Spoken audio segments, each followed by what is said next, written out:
प्रश्न है। 2-4 दिन पहले किसी ने आपने एक तांत्रिक में ऐसा वक्तव्य दिया था कि जैसे नारायण नर बन सकता है, वैसे ही नर नारायण क्योंकि रास्ता बन गया। हाँ। महाराज जी इसका भावार्थ क्या है? उस देखो हिसाब से देखो मुझे बात ये है कि भगवान ने ही अपने आप को हमारे जितने रूप दिखाई दे रहे हैं ना, अपने आप को फैलाया है।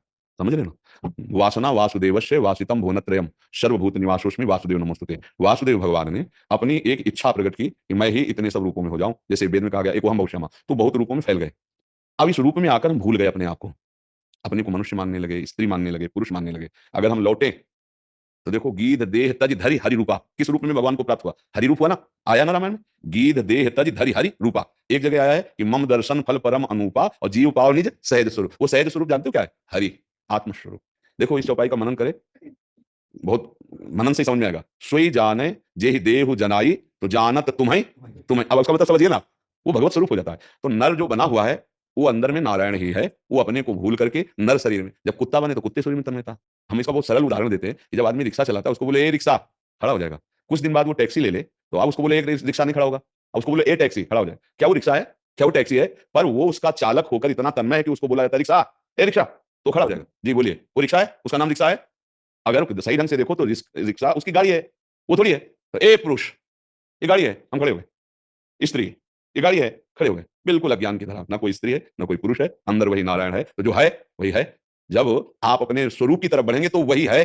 जानत तुम्हें तुम्हें, तो अब ये अज्ञानी जन थोड़ी सब कि मनुष्य कैसे नारायण हो सकता है, नारायण कैसे हो नहीं सकता है, वो है। गोस्वामी तुलसीदास जी का वचन अगर मनन करो, बहुत सरल भाषा में, इसलिए हम रामायण का उदाहरण देते हैं। जब उनको भगवत साक्षात्कार हुआ तो उन्होंने क्या जाना?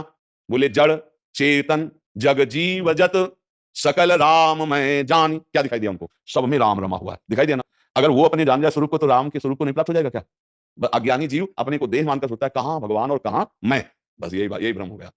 जासु कृपा सब भ्रम मिट जाए, गिर जासु कृपा रघुराई। वही बैठे हैं, यहीं बैठे हैं, सबके हृदय में बैठे हैं। बस स्वीकृति कहां किसी को है? हमारे हृदय में भगवान बैठे हैं, कोई ध्यान देता है अपना? जैसे आप समझो दो व्यक्ति हम कह सकते हैं तब, जब आगे दर्पण रखा है और एक खड़ा है तो दो दिखाई दे रहे हैं ना। दर्पण हटा दो, बचा कौन? एक। अंतःकरण धर्म में अभिमान होने के कारण जीव है, सिद्ध बात है। अंतःकरण का लय करो फिर देखो कौन है, वही है।